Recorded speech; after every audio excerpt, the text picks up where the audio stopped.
L'accommodation, qu'est-ce que c'est? J'ai dit, voilà. L'œil veut voir des objets au près. Qu'est-ce qu'il fait? Le cristallin se bombe, on augmente la puissance de l'œil, comme ça on peut voir au près. Vous vous rappelez un peu de ça? Ok. Mais qu'est-ce qui actionne l'accommodation? C'est les muscles. Et les muscles, ils ont une limite. C'est les muscles des yeux. Très bien, je suis d'accord avec vous, on s'en fout. Mais écoutez bien, c'est des muscles. Ces muscles-là, comme tous les muscles, ils ont des limites. Ils peuvent pas se contracter de manière infinie. Comme le cristallin, il peut pas, en fait, c'est plutôt le cristallin. Le cristallin, il est malléable quand on est jeune, mais plus on vieillit, plus il est dur, moins il se bombe. Il va faire trop d'efforts. Donc il va voir net, là on est tous d'accord, mais ça va être inconfortable. Ça va pour tout le monde? Donc le but du jeu ici, ça va être quoi? On va vous donner la max. Automatiquement, vous déterminez la conf. C'est toujours la moitié. On vous donne la métropie du sujet. Mais hop, hypermétrape, on s'en fout. Vous allez vous calculer la position de R, avec la métropie, facile, de C et de P, grâce à ces formules-là. Vous trouvez ensuite leur position.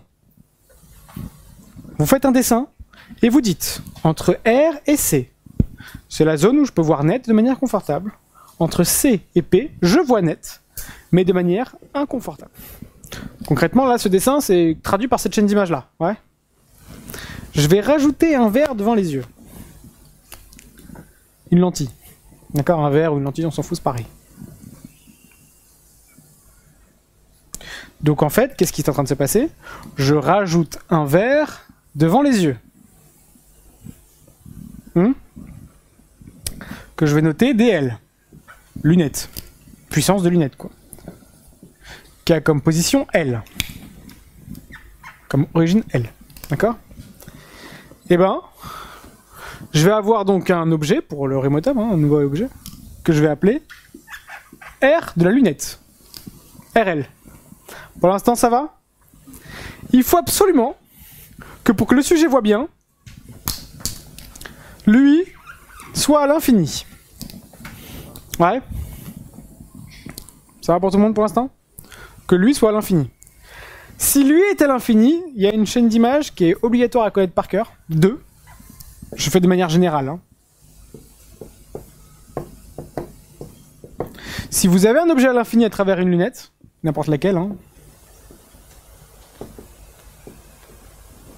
n'importe quel objet, si vous l'avez à l'infini, il va avoir comme position d'image la position particulière de la lentille, F'L.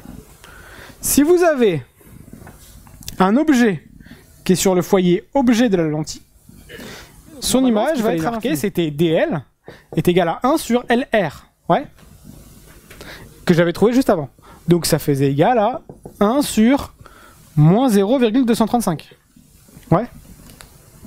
Vous comprenez l'idée? Mais sauf que, en analyse de la vision, on aime bien se prendre la tête. On veut pas que vous écriviez directement cette formule-là. D'accord? On vous met faux. Ce qu'on veut, nous, c'est que vous utilisiez à chaque fois des formules que vous connaissez. La formule de Descartes, par exemple. Vous avez cette partie de la chaîne d'images-là. Celle-là. D'accord? Vous connaissez la position de R, vous connaissez la position de RL, vous connaissez la position de R. Automatiquement, avec une relation de Descartes, qu'est-ce qui va se passer? Si vous connaissez RL et R, vous pouvez trouver qui? DL.